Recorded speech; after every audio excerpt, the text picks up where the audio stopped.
Take the overwhelmed brain once a day to increase your emotional intelligence. Side effects include better quality of life, honoring your personal boundaries, getting your emotions validated, healthier relationships, personal empowerment, a reduction in people-pleasing, expressing yourself. Are you annoyed by affirmations? How about annoying people that are always trying to fix you? So after the flood came and took it all away, I had no one to turn to. All I wanted to do was cry. Think positively, my friend. Your only problem is that you are positive thinking deficient. Here, play this tape over and over again throughout the day, and whatever you felt before will be like a cookie. Those never last long enough to feel bad about. So play the tape, and I'll come back in a week to see how you're doing. Okay. Ta-ta! Think positively. Think positively. Think positively. Think positively. Think positively. Think positively. Think positively. Think positively. If affirmations feel like lies and positive thinking feels like denial, then get ready to start creating the life you've always wanted. Now.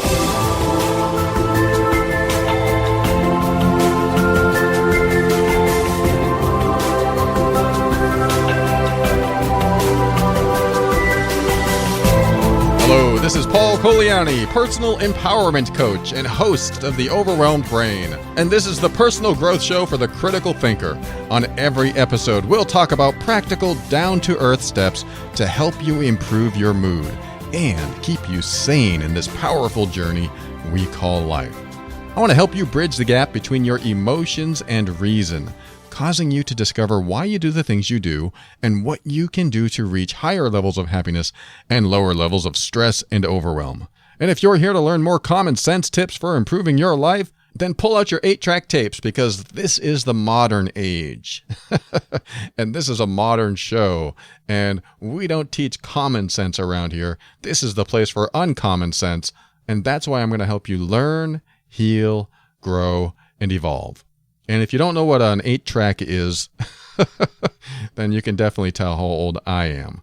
I remember getting 8-track cassette players. You could probably still find them at Goodwill or other thrift stores. But those are the giant tapes that cassettes eventually replaced, and then CDs eventually replaced cassettes. And now everything's digital.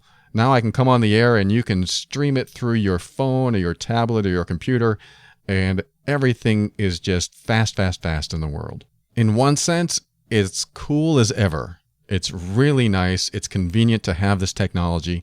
And in another sense, it has sped up our brains to the point where we can't pay attention to what we're doing as easy as we used to. Am I talking about ADD? No, I'm not allowed to talk about ADD. I'm not qualified to talk about ADD, even though everyone thinks they have it. It could have something to do with ADD, I don't know. But if you don't know what that is, it's attention deficit disorder. And no, I'm not here to talk about that today. But what I am going to do is give you one little bit of advice. If you have attention deficit disorder, then get yourself an old 8-track player, find some old 8-track tapes, and play one the entire way through.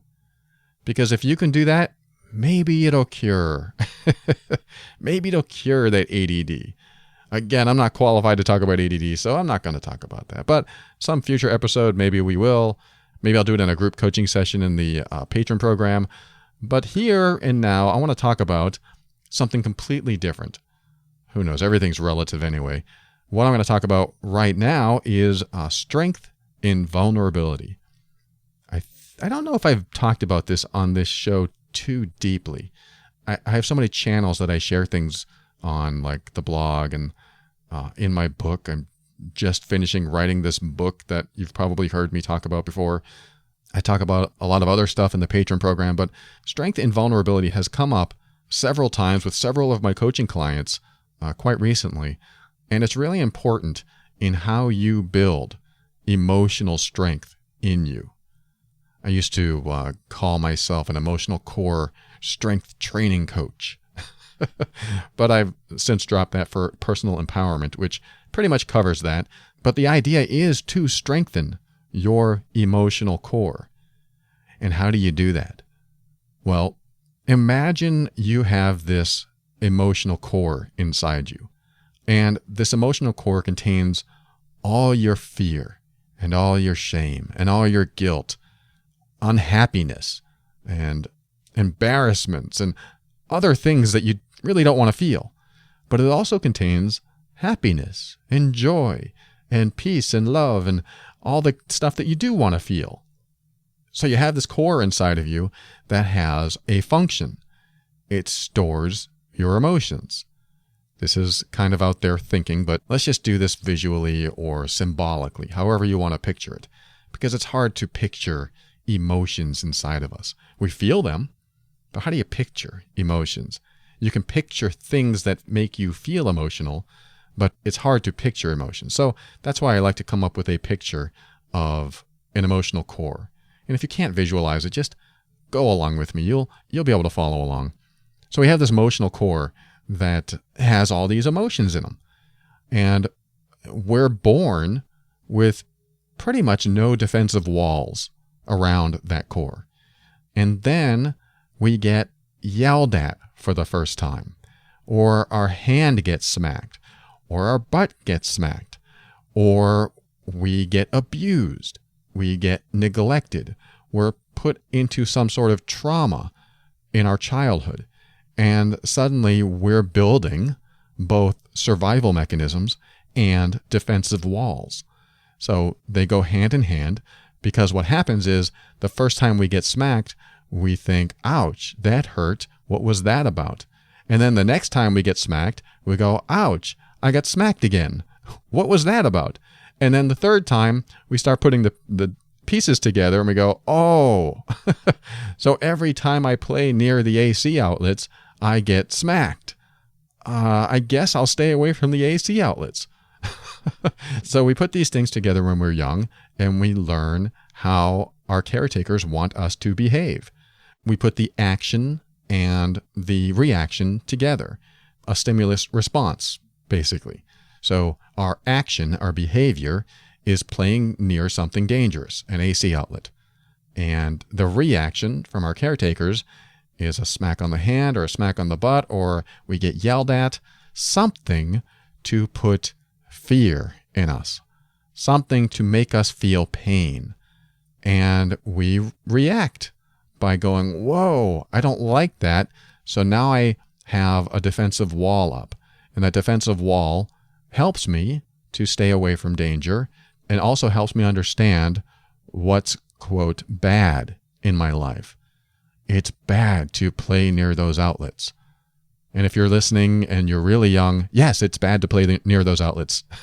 Don't do it, because you could get seriously hurt or die. So do not play near electrical outlets. But the point is that we develop a defensive posture regarding that particular thing in life. And so what happens in us is that we have to develop another behavior to replace it. I mean, we don't have to, but that's typically what happens, is that we were having fun playing near the outlet, and now we have to develop another behavior, or we just do something else without going near that outlet. And so this begins the process of fine-tuning our behavior. This begins the process of doing things that are in alignment of not feeling pain or feeling fear. So the next time we get smacked for something else, we go, oh, I get smacked or yelled at. I mean, not all of us got smacked when we were younger, but a lot of us did. Oh, I get smacked or yelled at. I must not be allowed to go near that thing, or I must not be allowed to do that thing. And so another defensive wall comes up, and maybe a fear develops of, gee, I was smacked when I was near the outlet. Now I'm also being smacked for writing on the walls, for example. So now I realize that there are things in life that I will get smacked for or yelled at, and I don't even know what they are. So now I am developing fears. Now I am developing behaviors to accommodate that fear or to surpass or overcome that fear. So I'm really simplifying something that's very complex, but is usually what happens when we start learning how to behave in the world. And our caretakers do what they can to protect us so that we continue surviving in the world. But what happens is, because we keep getting smacked, disciplined, yelled at, we start developing more and more fears and aren't even sure what's right and wrong. I mean, this is still when we're very young. So what we do is we start developing survival mechanisms. And this is sometimes where dysfunction starts. A survival mechanism could be that when you go near an outlet, you decide to take 20 steps away from the outlet and go way around it so you don't go anywhere near it so you don't get in trouble. And so you think, okay, well, that's healthy. You're staying away from danger. Sure. But then you take this survival mechanism and you bring it into your system as a belief that that's how the world works. And as you grow up, your survival mechanisms then make it into your relationships. And now suddenly, you are super critical of anyone playing near an electrical outlet. Your judgments kick in because the only way you survived was to stay away from those outlets. And survived in the sense that you weren't smacked or yelled at anymore or disciplined anymore. So now you become judgmental about those who play near electrical outlets. Now that's a very, again, simplified example.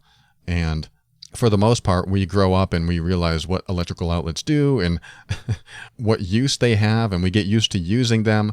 And then we understand the dangers a bit more. But imagine if you were never touched an electrical outlet and you always believed they were dangerous and you yelled at anyone that was near an electrical outlet. It was a childhood survival mechanism that you brought into the adult world and you thought still applied today. And although there's some validity to this particular example, like yes, you can get electrocuted by an electrical outlet. So that means there's some validity. But for the most part, they build things where it's pretty much safe to plug things in one and not get hurt. So back to the emotional core. These defensive walls are built when we're young. And what they're doing is starting to surround that emotional core where all of our emotions are. And being human is a wholesome experience. In other words, we experience everything that a human can experience when we're a child. And then we start blocking that off little by little as we grow up. Some of us, because we've developed these defensive walls. These defensive walls protect us so we don't feel pain. But because those walls are surrounding our emotional core, it's not only surrounding the pain and the fear, but it's also surrounding the happiness and the joy and the peace and the tranquility and everything else that we love to feel in our life. Because when we build walls so we don't feel the pain, they're the same walls that are shared that keep away the pleasure. And then we grow up and then we're like, how come my life is not going as good as it could? How come I'm not succeeding where I should succeed? How come I'm in a great relationship but I feel terrible, or I don't feel loving or loved? And because we block this stuff as kids. And it's worse for those who have been severely abused or severely neglected or disciplined. It is worse for them because guess how thick the walls get the worse you're treated when you're a child. They get pretty darn thick. So what does strength in vulnerability mean? It means taking the wall down and showing people that precious, fragile, emotional core. And how is that strength? Because your strength is in there too. Not only is your weakness in there, but your strength is in there too. Your emotional strength, your ability to honor yourself, your ability to honor your values and beliefs and make decisions that are right for you. This is where all the bad stuff and all the good stuff are. So if you're looking for that emotional strength, if you're looking for the ability to make decisions that empower you, you have to be willing to be vulnerable. And what exactly does that mean? That means if you really want to get to a more emotionally evolved place where you can feel all the good stuff that you want to feel, you have to express the bad stuff. It has to come up. You have to talk about things that you feel ashamed by, that you feel guilty about, that you're afraid of. Listen to other episodes of this show. I've admitted things on the air that I haven't talked about with anyone. I just talk about it because I know that once it's out there, I can heal from it. I think I mentioned this once, but I'm going to tell you about a vulnerable moment that I had on this show. I was talking about a time when I was 4 years old and my stepfather was abusing me. And during recording, I started crying. And I can feel the tears welling up right now as I talk about it. And when I did, I couldn't go on. I had to stop. I had to stop the recording and think about what was happening. And I was like, what's going on here? Why am I crying? And it took me a while to get through. I had to do some introspection and figure out what it was about. And, I talked about it on another episode, so I'm not going to go over it again. But really, it did have to do with healing from some of that stuff. I thought I was over it, but I had to heal from some of that stuff. And then when I think about now how the tears come up, it's because I think of that little boy that I was being hurt, being mistreated, and I feel it. He's still in there. I feel that little boy. I feel his pain. I feel his fear. He's still in there. And just because I've healed doesn't mean I don't still feel. So there's a vulnerable moment for you. I just went through it now, but this is what I want you to do too. I want you to know that when you want strength, you have to be weak. When you want to feel good, you have to know that there is probably some bad that needs to be expressed or talked about. And when you think there's something missing in your life, it's probably because you haven't been able to process and release what's blocking you from having the life you want. These vulnerable moments that can come up are when you lift or lower your defensive walls and just allow the pain, the fear, the shame, the guilt, the embarrassment, everything to come out in that moment. Just let it come out and talk about it. And when you're in that most vulnerable moment, that's when the strength can come out too. That's when some happiness can trickle out too. Some peace and some joy. So as you're talking about it, the other stuff comes with it. This happens slowly, sometimes over time, but the more you do it, the more it happens. And here's the best part, is that as you talk about the pain, the shame, the fear, the guilt, and all the other, quote, bad stuff, that tends to get released, as opposed to the good stuff that tends to stick around. And that's where the magic happens. You become vulnerable, and a lot of that negative stuff is released, and the positive stuff comes out and stays. And that's nice. That's a good feeling. I didn't learn that until I was 35. It was like 11 years ago. And now I make sure that I let it come out. I make sure that I talk about it with people I feel safe with, which is very important. And this is what you need to do, is find someone you feel safe enough with to express this stuff so that it will come out. Because when you don't feel safe with someone, you don't want to tell them anything. You don't trust them. You need to have someone you trust. And they need to be in a place that they'll give you the space to express this stuff so that you can be vulnerable. I know it's hard. It's hard to just go in there, reach in and say, this is what I feel. This is what I did. This is what someone did to me. It's hard to go in there. But you got to know that with any of the pain or the fear or the anger or whatever else is in there, there's a lot of good stuff too. And you deserve to feel that good stuff, and you deserve to have it in your life. And that's why I come here week after week to make sure that if you don't get it last week, maybe you'll get it this week. Maybe something will hit the mark inside you that helps you heal a little bit more, that helps you access just a tad more joy in your life, or any joy. Some people don't have any joy. So where is it? It's repressed. It gets stuffed behind those defensive walls that we created when we were children. And I want you to be able to access that joy.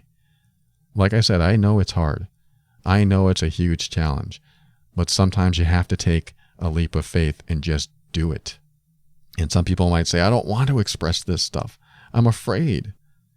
I'm not saying you have to, but if you want access to more peace, more joy, more happiness in your life, then maybe it is time to find someone safe to express to and do it and access those times in your life. Now, along the same lines, you may not remember. You may not remember the things that happened to you as a child. I have a few clients that have really no memory beyond a certain age. Now, when we start talking, some memories do come up, and some memories that they haven't thought about in many, many years. And then we explore those things because that's the unconscious mind presenting those memories to be processed and sometimes released. And that's good. But our survival mechanisms can be so good that they hide memories. I mean, that's one thing that can happen. Another thing that can happen is that under severe abusive or traumatic situations, we can turn off our visual and our auditory senses. I don't know how it works. Some people call it leaving their body, but children are capable of doing this because I've seen this over and over again, where someone will have a kinesthetic or feeling memory of something that happened, but no visual and no auditory or hearing memory of it. So they don't even know what happened. They just know something happened and it makes them feel bad. And if that's the case, you're probably a very visual or creative person. I've seen a lot of people that are very creative when they have memories that they can't recall. And what that means is that you can use your creativity to your advantage. And what I mean by that is that when you think of something bad and you can't recall it visually or auditorily, then just make it up. Create it in your mind. I don't care if you make up a big fuzzy teddy bear that's walking through the forest and he sees a scary dinosaur. Make up anything you want, because what happens is the emotions that you're trying to connect with a memory, you connect the emotions to the fantasy, and then the fantasy gets played out in the way it needs to create a connection. Now, this is a little far-fetched. This is a little radical, but this is a place for uncommon sense. So just follow along if you want to play. If you have trouble remembering what you know is in there, then create the fantasy of what it could be and create anything that comes to your mind. Let it come. For example, teddy bear walking through the woods and a dragon comes along and spits fire at him, and now he's burnt up and he's running away, burnt up and hurt and limping. I know it's a terrible picture. I'm so sorry. But now he hides behind a tree and the dragon can't find him and he goes away. And now he's lonely and scared and by himself. And when you think about that image, your emotions start to kick in and you go, wow, I feel scared. I feel abandoned. I feel like no one loves me or cares about me. And you start connecting some previously disconnected emotions to some memories that you're creating. It seems a little silly, but at least they have a place to connect to now. And now, what do you do with it?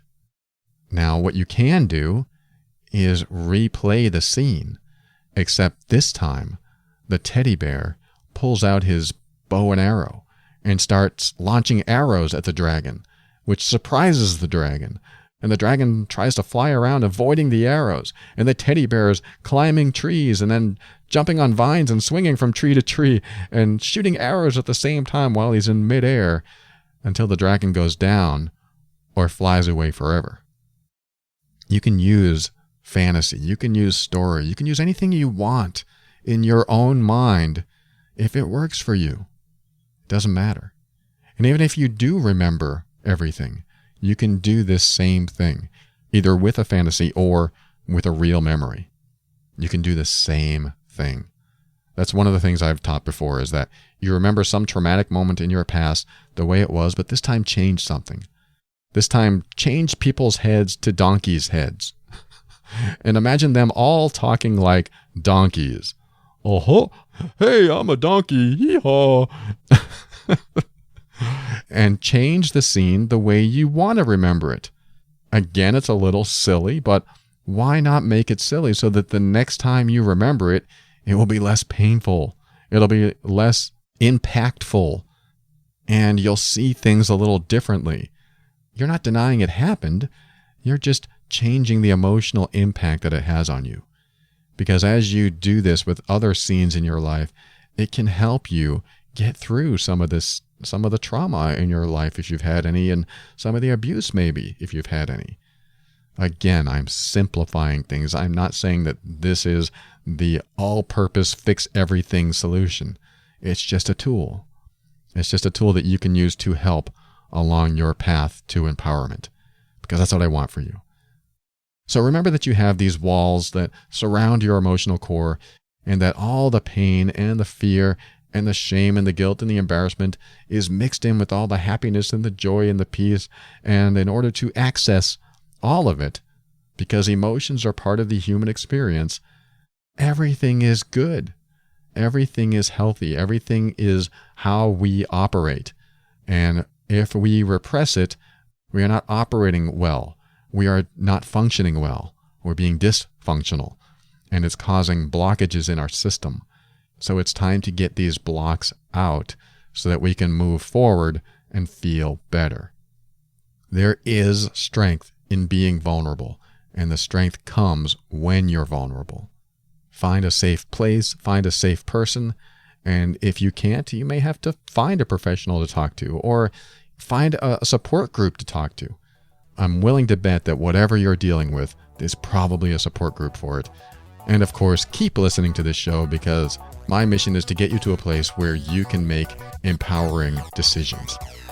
Stay tuned, coming up for the next segment called Ask Paul.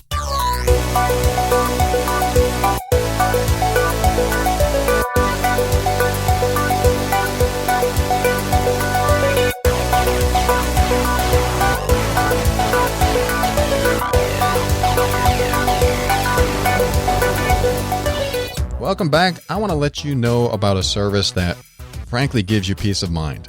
And Asha comes on often to tell us about getoutofthemess.com. She's an independent associate for Legal Shield. And with this service, you feel like there's someone who has your back. And that's nice, because often we go through life and we feel so alone. I talk with a lot of women as coaching clients. I have some men too, but a lot of women contact me because they're with husbands or partners that are taking away their power in some way, especially if they're going through a divorce.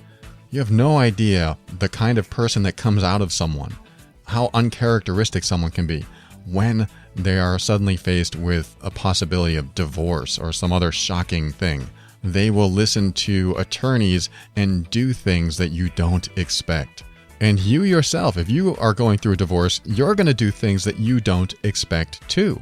I had a good friend that she was going through a divorce, and they were both my good friends actually. And her husband, although he was a good guy, they were not compatible. And so she felt bad that she was divorcing him, even though it was a good thing for both of them to do. So during their divorce, she signed a paper that she was going to give him a monthly payment for an indefinite period of time, just because he was in a different financial position than she was. And she agreed to pay him because her emotions were involved and she felt bad for him. Well, a few weeks after she signed this thing, she realized what she'd done. When she finally got to the point where she felt more empowered, she realized that she shouldn't have signed something that was going to pay him every month and give him an easier life, more convenient life. Because what he did was he went out and met someone else, and now they're living off a salary, pretty much, that she's giving him. So this was a mistake that she feels she made that she shouldn't have made. But now it's all legally binding, because she did things that weren't necessarily the best choice.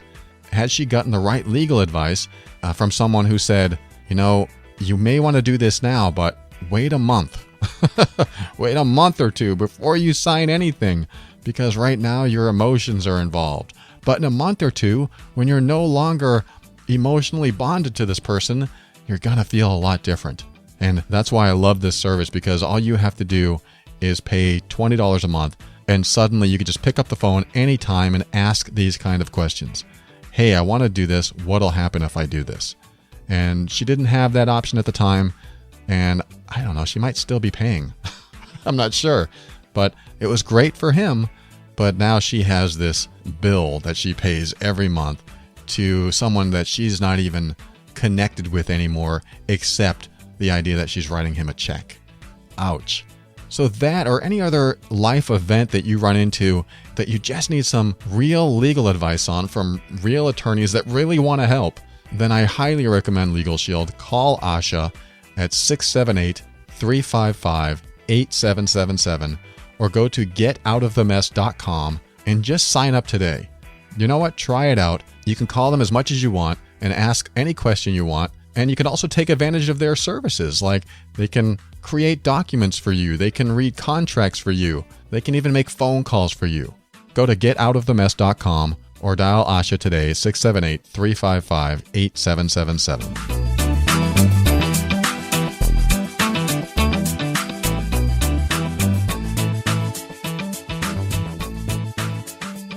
All right, welcome back to Ask Paul. This is where I read a listener email on the air and do my best to answer their challenge.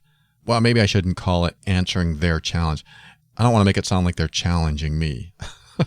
I just mean that a listener who has a challenge, I'm going to do my best to help them through it.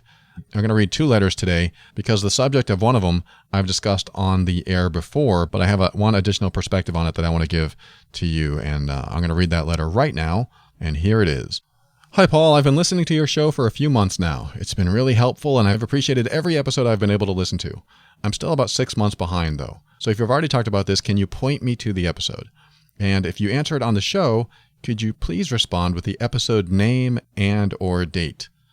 Yes, I can. Here's the rest of the letter.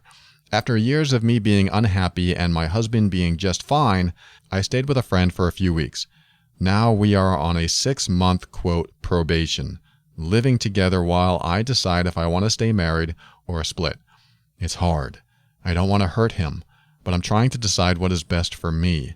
I have a constant internal argument going on, considering everything like finances, selling our home, telling family. I just can't commit to my husband, but I'm not ready to walk away. What things do you recommend thinking about when considering if I should get a divorce? If divorce is really what I want to do, how do I know it's the right choice? I'm terrified I'll regret either decision later. Also, if I decide to move forward with the divorce, how do I tell my husband? Okay, I'll call you Sheila. All right, Sheila, I did cover this in probably 3 episodes, but the most recent one was on July 10th, and it was called, I called it 3 things in the title here. The title is called When People Don't Like You, Is It Time to Get a Divorce? Some Family Isn't Healthy to Keep. That's one whole title name because there's several different subject matters I talk about in each episode. So yes, that was on July 10th. You can find that there. There's also one on divorce on January 24th. And that title is, it starts off with Transforming the Jerk.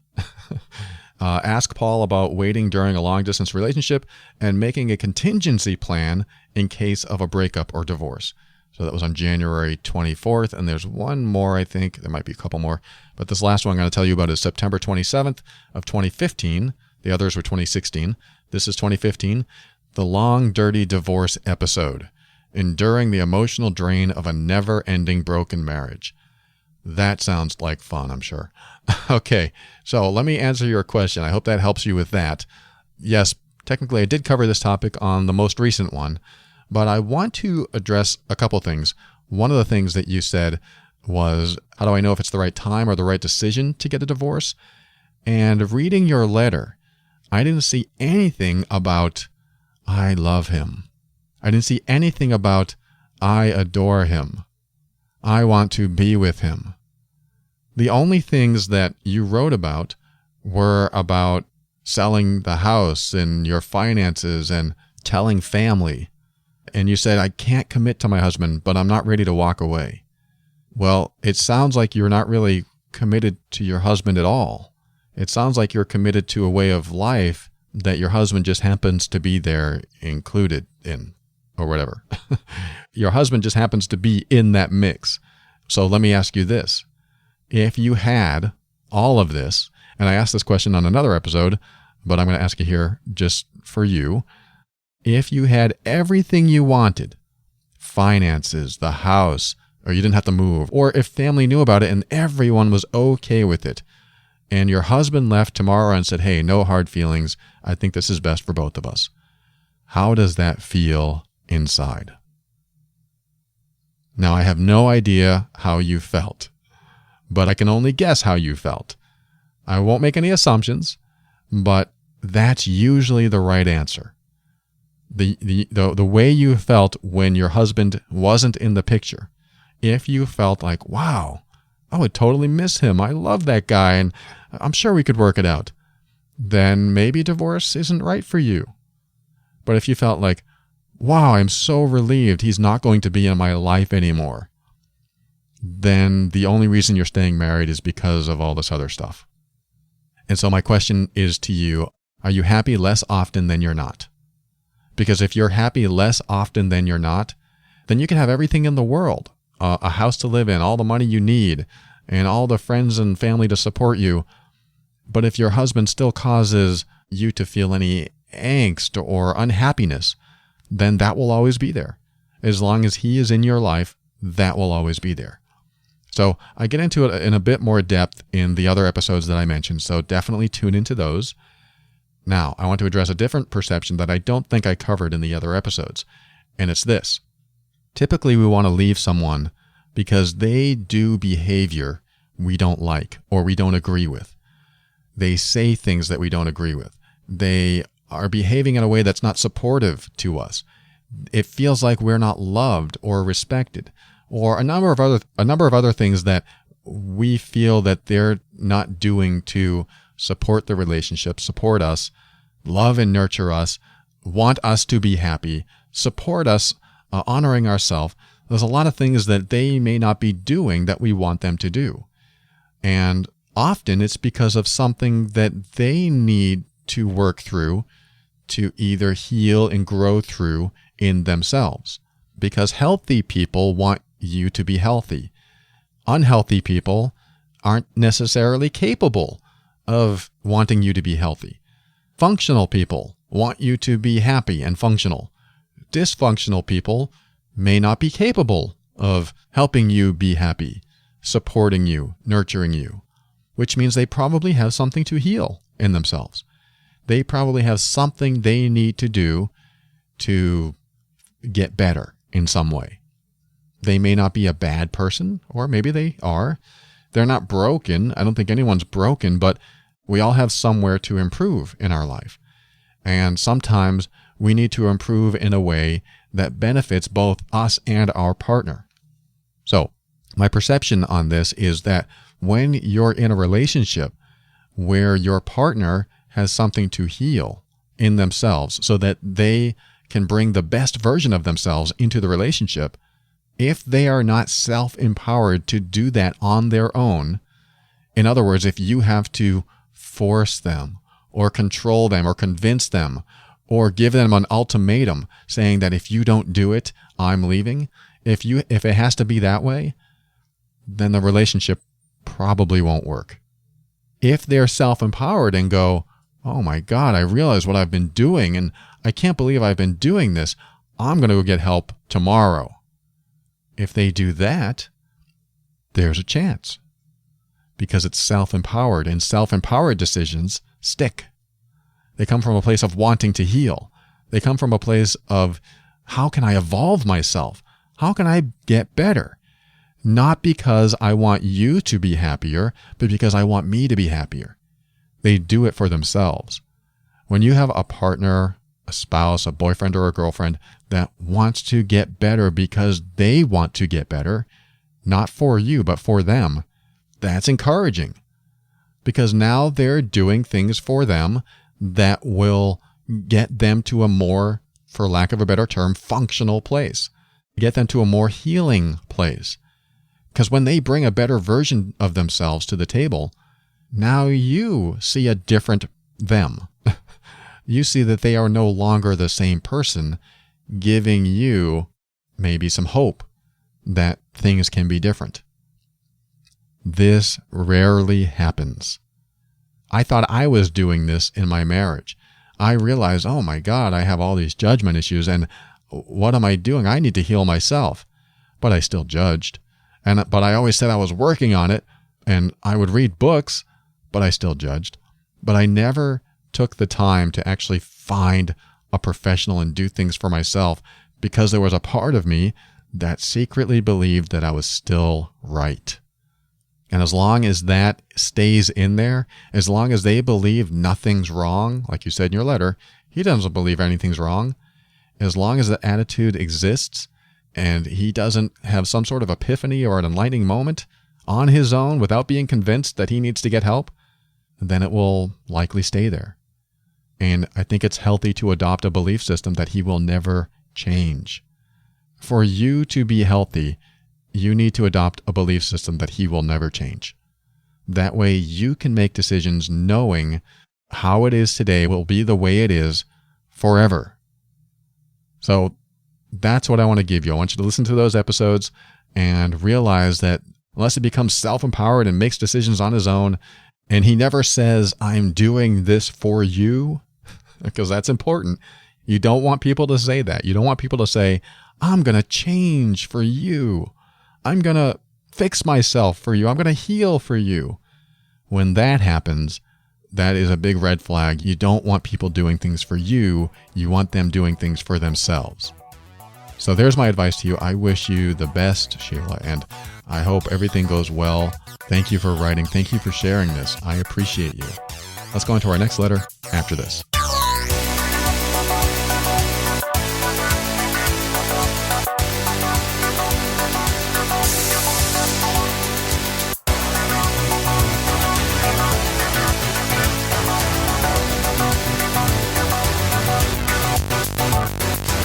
Hey, I want to tell you about the TOB Patron Program. If you're not familiar with it, go to patron.theoverwhelmedbrain.com and check it out. It's where I offer private episodes of The Overwhelmed Brain, things that you won't hear on the public feed of The Overwhelmed Brain, because there's a lot of things that I either can't cover or choose not to because it's just not sometimes not appropriate subject matter. And sometimes it's just things that don't make it into the show to create a whole episode on. So I'd really love to see you over there to check out those private episodes. And I'm also creating worksheets that you can go through. If you have anything that you're trying to handle in your life and you want some questions to go through to help you dive into your mind a little bit and see where you are with stuff, you can get those. And of course, the group coaching sessions. Recently, we had a great session with Coach Mike Sutton of BeBuildHave.com. And we talked about authenticity and values and a whole bunch of stuff that came up. And I really enjoy these sessions because sometimes I have people on that have a somewhat different perspective than I do. And what I like to do is not challenge their perspective, but share mine after they share theirs. Because what happens is when you hear that dichotomous viewpoint, your brain hears it two ways. And sometimes it gets in there, both outside your filters and inside your filters. If that's the way to look at it, I guess. But here's a little clip from the last group coaching session with Mike, just to give you an idea of what happens in the patron program. What you're describing is called incongruence, which is when what you feel inside doesn't match what you do outside. What your intentions are doesn't match your behavior. And that incongruence certainly is detected by other people. So when you're in that sales situation, when you're in any situation and you feel nervous, anxious, and I just want to get out of this place, and then you convey that, hey, it's great to meet you, let's talk about this, it's not lining up. It's like saying, I'm absolutely happy to be here. Exactly. And sometimes I think of it as incongruence, and sometimes I just think of it as lying to myself. Yep. And I can't trust somebody who lies to me. So therefore I can't trust myself. Therefore, how can I expect anybody else to trust me? And so it really does come back to these things that you're talking about for this session. And I think even below that, like I love the way James put it about discovering your values. It's not deciding what I want my values to be. I've already got my values. I just don't have a lot of awareness. So I think what underlies values, self-confidence, authenticity is awareness and acceptance. And I think those are really the two key things that get us to the point where we can feel confident in ourselves, realize what our core values are, and express ourselves authentically. Well, let's talk about that. Awareness of what? Awareness of... So there you have it. That was Mike Sutton with BeBuildHave.com. He's a great coach, and I was happy to have him on in that group coaching session in the patron program. So if you're interested in the patron program, you don't have to do the group coaching sessions, but you can certainly get the private episodes, stuff that you've never heard on this show. And sometimes it's a mini class. Other times it's just a subject matter that I don't cover here. Just recently, I answered a letter that I didn't have time to answer on this regular show. So hope to see you over there. Go to patron.theoverwhelmedbrain.com and see you on the inside.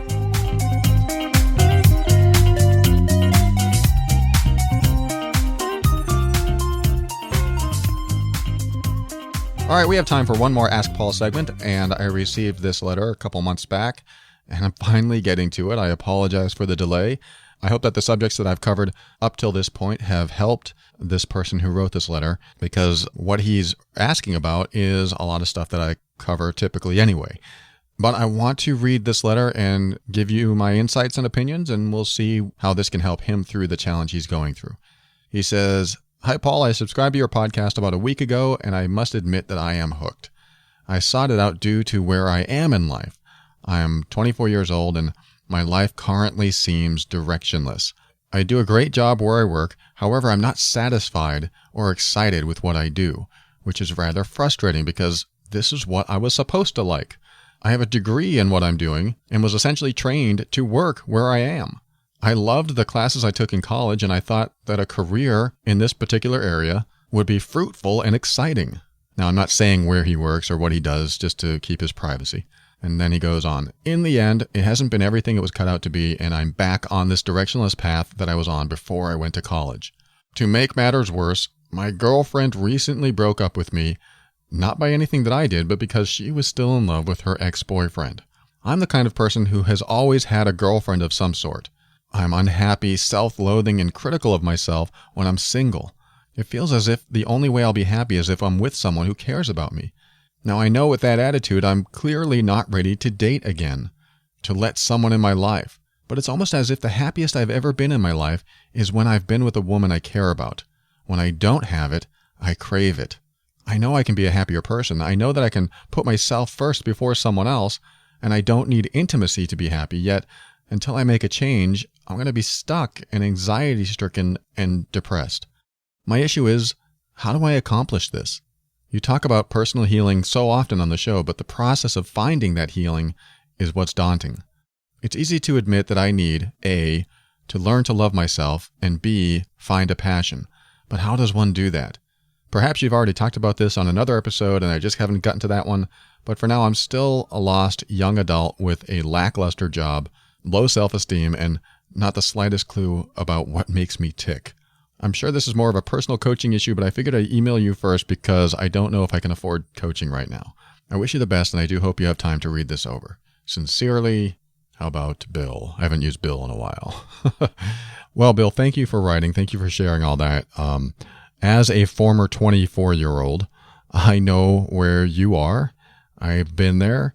And as a former highly dependent person on other people for my happiness, I've also been there. But what's the solution? Well, yes, there is a path to personal healing that you need to take. And in order to get to that path, you have to first prevent filling in the gap to avoid your healing. And what that means is that when you seek someone else to make you happy, A, it puts pressure on them to continue making you happy, and B, you're unhappy when they're not around, which means the person you are and the person you bring into the relationship, just like I talked about in the last segment, is what makes a relationship great or not. So you said that you know that you're not ready for a relationship because of the way you're thinking and feeling. And I agree. Because if you go into the relationship with any type of dependency or need and you don't feel happy before the relationship starts, then you're going to get triggered throughout the relationship. And if and when the relationship ends, you're going to be even more miserable then. I mean, no one's happy when the relationship ends. Well, some people might be, but for the most part, it's hard. Relationship endings are hard. But who are you when you go into it? And that's your question. That's where you are today. You're directionless. And being directionless is actually a good thing because it means you're open for answers. You don't have a closed mind. You want to know what to do next. But sometimes the answer of what to do next isn't always what we want to hear. I'm not saying that this is one of those times, but yes, I agree that staying single right now, just so you can figure yourself out, is a lot healthier than getting into another relationship. Because if you get into another relationship, you'll create a codependency. A codependency is when you depend on someone else to fulfill a dysfunction in you. And then they have a need that is being fulfilled by you, and it isn't necessarily healthy. For example, you could have a person who is a helper and one who is a highly dependent person, and that would create a codependency because the helper loves to help and the highly dependent person loves to get help. And that sounds great for the first few months, but then suddenly one of you gets burnt out, and I'll give you a guess of who that is. It's the helper. The helper gets burnt out because now he or she is noticing that the dependent person is not getting any better. In fact, they're getting more dependent. So that's how codependency starts and amplifies as the relationship continues. So when you bring a dependency like that, where you're not happy until someone else is in your life, you create a dysfunctional relationship. So the solution to that is to find peace, satisfaction, joy, something before you get into a relationship. But how do you do that? That's the ultimate question, isn't it? It's finding that personal healing and going down a road of healing until you are at a peaceful place in life. So if you've been listening a while, I talk about this all the time. I have many, many episodes that break you down and start you over so you can heal. But sometimes, like I said, there are answers that you don't want to hear. And one of those answers might be for you to look at your past and go, what have I done that has led me to this point where I'm unhappy? What decisions have I made that I thought I was making the right decisions, but now I'm unhappy? When you do that, you start looking back and going, I shouldn't have taken this job. I love doing it in college, but working here doesn't make me happy. It's not necessarily the subject matter or your career path. It might be who you work with, or the hours that you work, or the commute, or something completely different than what you think. Because when you think about the actual work, is it that bad? It might be, I don't know. For me, I used to love some of the work I did, but I really couldn't stand some of the people I worked with.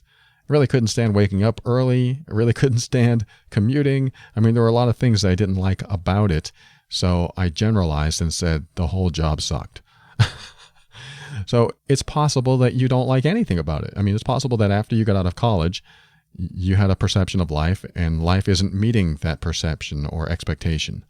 So now it's time to think differently and be open to something else.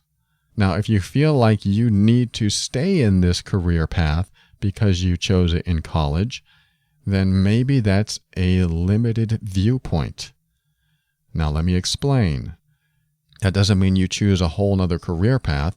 It just means you stay open to what's possible, in the sense of sometimes there are career paths laid before you that aren't necessarily the way you imagine them. For example, my girlfriend has this artist friend who really wanted to be a superstar, really wanted to be on stage. He wanted to be a singer and a songwriter and a musician, wanted to be just like, I don't know, what's a famous artist today? Bon Jovi. I don't know. It's like 30-year-old reference, I think now. Beyonce, just a superstar, some sort of superstar. And when it didn't happen, he was disappointed. But what did happen was that he noticed that the artists around him were having trouble doing something with, I don't know what it was, taking care of their accounting or some other need that they couldn't find an answer to, some sort of billing thing. And he goes, well, I can do that. Why don't I just start doing that for my musician friends? And he did. And now that's what he does full time. He does it for a living. So on his way to stardom, he found something that he enjoyed that makes money, and he's in the same industry. So just because you don't reach that top 0.001% of the stardom that you see in your future doesn't mean you can't be somewhere else in the same industry doing something that you enjoy, still making money at it, still making a good living at it, and being around like-minded people. So yes, you studied for a long time on all the stuff that you studied, but does it have to look like the way you want it to look like? I would just say be open, because you never know. You've got the skills, you've got the education, and you don't know what's going to happen. And it's quite possible that you just don't like the corporate environment and you have to do something on your own, because having the skills gives you a little bit boost forward than other people might have. So that's how I want to address your position in work. It may or may not help, but I would say stay open. Just because you studied for a specific thing doesn't mean it has to be that specific thing. There's all kinds of jobs in all kinds of directions in a specific industry. So just be aware that those jobs exist, and maybe you could create it. And here's one thing I've learned over and over again is that when you see someone's pain point and you see it over and over again, you create a solution for that pain point so that you are in demand. So the second part of your question has to do with how you find personal healing and wanting to be with someone to be happy. As I've stated before, when you want someone else in your life to fulfill you, to make you happy, or to complete you, you've heard that before, it puts so much pressure on the other person. Not really direct pressure, but they feel it, because after a few months of that happening, although it seems great, what ends up happening is unhappiness sets in, because now the other person is under that pressure to perform their task in order to make you happy. And that's too hard for anyone to do. Something like that doesn't last, which is why you need to find a way to heal from what's going on inside of you. Now, my entire show is dedicated to helping you get to that healing place. There are several ways and different means to do it, and it depends on which approach you take. Some people say that it's good to recognize what has happened in the past and then talk about that, explore that, figure out what hurts, what caused the most emotional wounding, and let's talk about that. Let's bring that up again. Then you might find some relief there. Just recognizing it and bringing it up helps find relief. But then there are some people who can't remember or don't know what's causing their pain or how they got emotionally damaged in some way. So they can't necessarily go into the past. So that involves some other unique methods, perhaps like using fantasy to connect to emotions, to create a scene in which you defeat whatever has caused this pain, or something like that. Or you can also approach it where you don't go into the past at all, and you just start doing things for you from this point on. I think one of my favorite ways to heal from emotional pain from the past is to just start honoring me in every moment. And what that does is, as you start honoring yourself, whatever was left over, whatever residue was left over in the past, doesn't affect you as much anymore and eventually disappears. Because what you're doing is you're saying, in this moment, this is what I want to say, and this is what I want to do. And I'm going to say it, and I'm going to do it. And then what happens is you realize as you do that more and more, that honoring yourself has always been the path to healing. That's why it's one of my favorite exercises. A lot of people can't do that, though, and a lot of people need help to get to that point, which is why, like, if we worked one-on-one, I would ask you about your past and how it affected you and why it was so bad. I mean, if you've been listening to the show a while, one of the techniques I teach is, how is what you're thinking so bad? How is it so bad that you're sad? Why is that a bad thing? How is it so bad that you're alone? Why is that a bad thing? How is it so bad that someone abused you? How is that a bad thing? Now, I say those things and they might surprise you, but really why I'm asking is because I want to know how you define it, what meaning you give it in yourself. I mean, yes, if you're abused, it's a bad thing. I agree. But how is it bad? And that's where I like to take people, is into a space of going beyond the meaning they gave it. This is what I like to do with you, is go beyond the meaning that you give to things and drill down into what meaning you gave it to figure out, okay, why did I give it that meaning? And then a lot of people go to, because it's wrong. It's wrong to abuse people, and I shouldn't have been abused. Yes, I understand in general it's wrong. I agree, 100%. But how is it bad for you specifically? And that's when we start drilling down and figuring out how really it's affecting you. Well, it's bad for me specifically because when they did it, it hurt. Okay, it hurt. How is that bad? Well, I don't like being hurt, and so on and so on and so on. And, I could get into that right now, but I talk about that so often on many episodes that you just have to keep listening, because you never know what you're going to hear that's going to be the perfect piece of information for you. And that's really what it comes down to, is what is right for you. And, there is an overall philosophy to healing that I have. And if I were to give you the big picture right now when it comes to healing from anything in the past, is first, identify what's wrong in your life today. Like, when you think about your life today, what's wrong? And what comes up for you? Well, I can't pay my bills, and my girlfriend left me, and I think I made the wrong choice in my career. Okay, write all that stuff down. What's wrong in my life? Oh, I got so many things. All right, next thing, what's going right in my life today? Oh, nothing's going right. That could come up. But there are some things that are going right, and you may have to dig a little deeper. But, these are the things that you don't really think about. Like, someone who has all their limbs might be grateful for having their limbs when they see someone with no limbs. So that's going right for you. And that's certainly an exercise in appreciation. I don't visit that too often because I like to get to the heart of the matter, not just fill you with appreciation that overwrites the negative stuff that you have going on inside of you.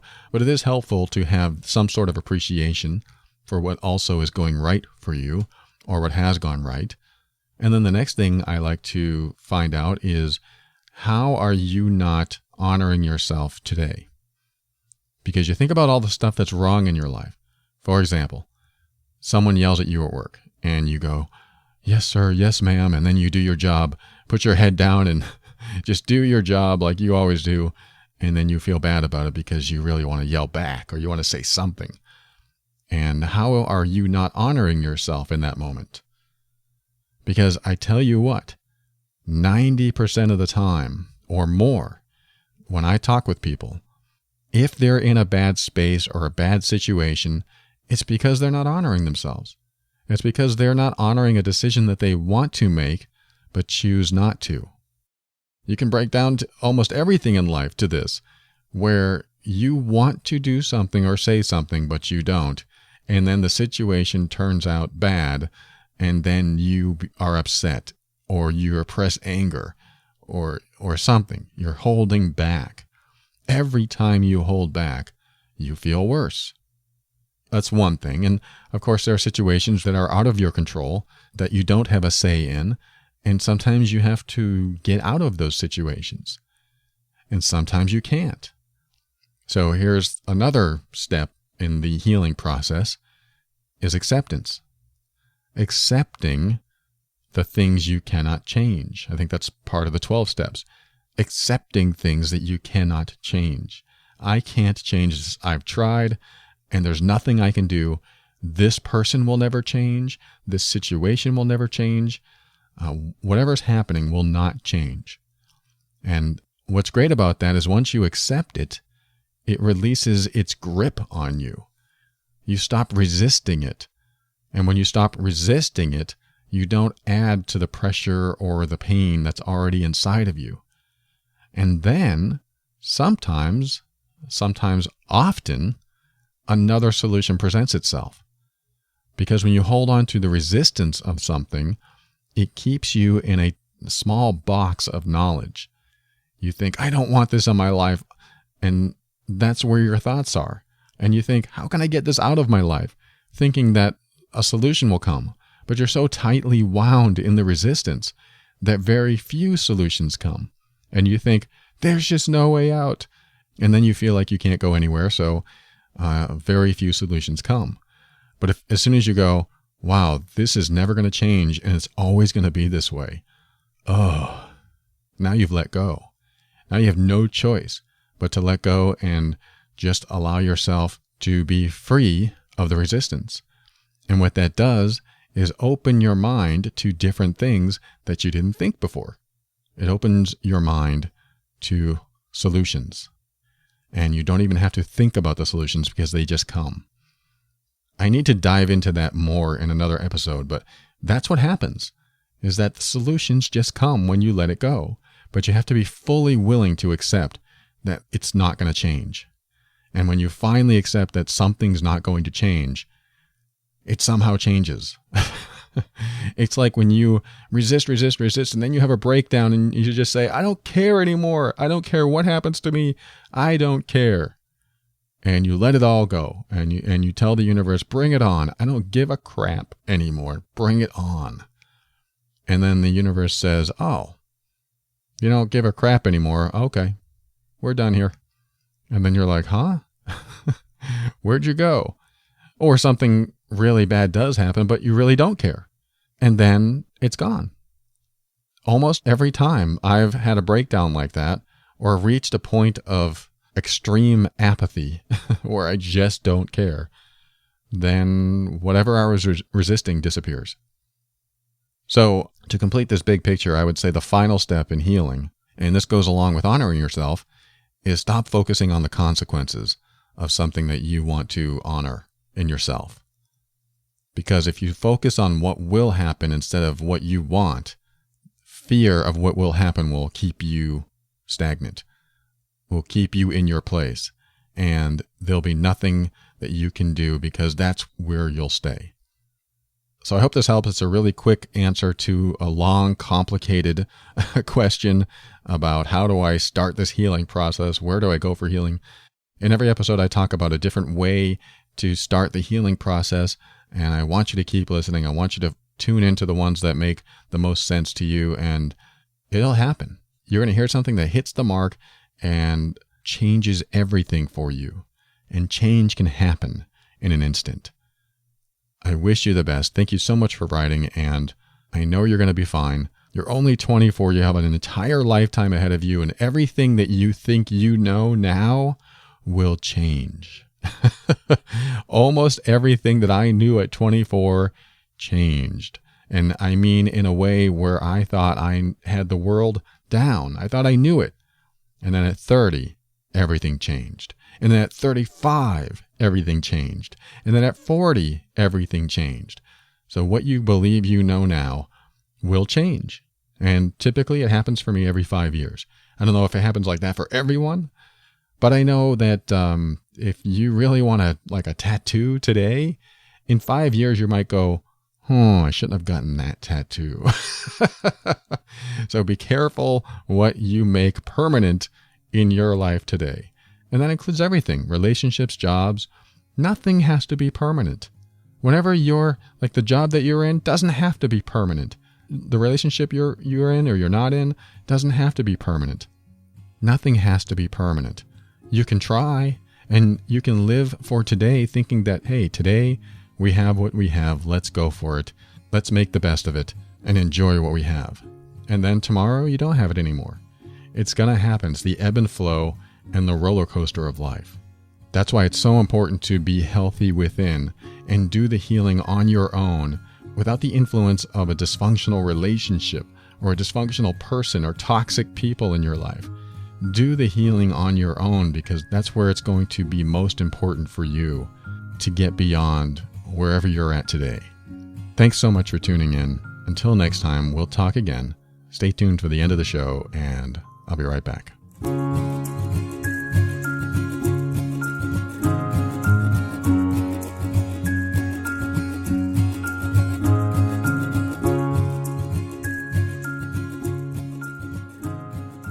Thank you for listening to another episode of The Overwhelmed Brain. I really have to be grateful for GetOutOfTheMess.com. They've been sponsoring the show for quite a few months now, and I am just honored that they do that. And I really appreciate their service. As you know, I use it. Asha represents Legal Shield. She's an independent associate. And just go to her website. Go to GetOutOfTheMess.com, and she'll tell you what this service is all about. It's very helpful, and I highly recommend it. You can contact her at 678-355-8777 or visit GetOutOfTheMess.com. And if you're not in the TOB patron program, I would love to see you over there too. There's a lot more that I talk about in different episodes over there. It's patron.theoverwhelmedbrain.com. Membership starts at $3 a month, and you'll get all the private episodes that have come out, and there's a whole resource collecting up over there. Not to mention all the worksheets and workbooks and group coaching that are there and are coming down the road. So starting at $3 a month for the bronze level, go to patron.theoverwhelmedbrain.com, and I'll see you on the inside. And whether you're a patron or not, I want to thank you for purchasing a book or a worksheet or using the Amazon link at theoverwhelmedbrain.com. The Amazon link is the easiest way to give back because, hey, if you're going to shop on Amazon, you might as well use the link on theoverwhelmedbrain.com, because every time you purchase something on Amazon, Amazon sends us a little bit to help support the show. So if you use Amazon, you're supporting the show, and I appreciate that. Thank you. And finally, thank you to Kevin MacLeod of Incompetech.com for some of the music transitions in The Overwhelmed Brain. Well, this is the final week I am supposed to be finished with writing the book called The Overwhelmed Brain. And I'm happy to say that I met the deadline. I didn't think I would, but I met the deadline. But, the writing has not stopped. As soon as I send in the last 2 chapters that are already written, they're going to go through each and every chapter and do their version of editing. And then they're going to send those edits back to me, and I'll do my version of editing and then send it back to them. And then everything gets put together, and hopefully it becomes a multi-million-dollar bestseller. Who knows? But it would be nice if that happened. Not necessarily for the popularity that I'll get from that, but because everything I talk about on the show, I've condensed into a book, which was very hard to do. But I believe that when people listen to this show, their lives are changing. And that means a lot. Because one of the main reasons I started this show is because I have healed through so much. And then I meet people who are still at where I was. And I go, whoa, there's a way out of this. You don't have to be there. You don't have to be where you are. Let me tell you how I did it. Let me tell you what I teach. Let me share this with you so that you can get out of this funk. And that's one of the reasons I wanted to do a podcast, is because it's free for you to listen to. You can download the answers. Not that I have every answer in the world, but I know what I went through and I know what I took to get out of it. And I've learned a lot more since I started coaching many years ago. And then the podcast has accelerated a lot of my education because I had to face a lot of my own stuff that might have still been in there. Because when you come on the air and you're truly authentic, you reveal some stuff inside of you. You uncover that emotional core, which I did. I had to uncover take down all my defensive walls, and be myself on the air. What does that involve? That involves allowing things to come out that I sometimes didn't know were still in there. I didn't realize some of the things that I needed to heal from were still in there. And this podcast has been a personal growth journey of mine. Just coming on the air every week and speaking my truth, thinking, whoa, I've still got stuff to deal with. So it's been an educational and empowering journey for me. I'm going to continue as long as I can and as long as people want to continue listening, because I do believe there's a lot of people out there that not only are where I've been, but are in a lot worse position, are in a lot worse place. Maybe you're in such a bad place that where do you turn? Is there a book out there that you can get? Is there a podcast? Do you have to pay thousands in therapy to get over your stuff?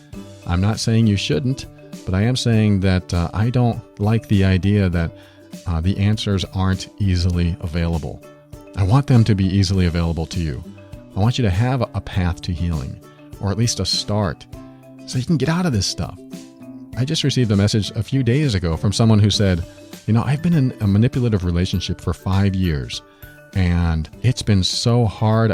I was filled with such self-doubt. I felt guilty because I thought about leaving, and I wasn't sure what to do. And then I heard your podcast on manipulative people, and I knew exactly what to do. And I feel good. And when I get messages like that, I'm floored, because that means someone is empowered. Someone is getting to a space inside themselves that makes them feel better and getting out of a very damaging situation. And when she wrote that, I was so grateful to hear that. I was so grateful to read that. That's exactly why I'm here. I know there's a way out. So when I get messages like that, I am touched, grateful, and honored. And it makes all of this meaningful. So creating my book has been a journey for sure. And I'm hoping it reaches the masses, because I know there are going to be more stories like that. And the more stories I hear like that, the more meaning it gives to my life too. So thank you for listening, and I appreciate you, and I want you to get to a place where you are empowered. And to do that, you have to open your mind and step into that power and be firm in your decisions and actions so that you can create the life you want. Always take steps to grow and evolve. You are powerful beyond measure. And above all, and this is something I absolutely know to be true about you, you are amazing.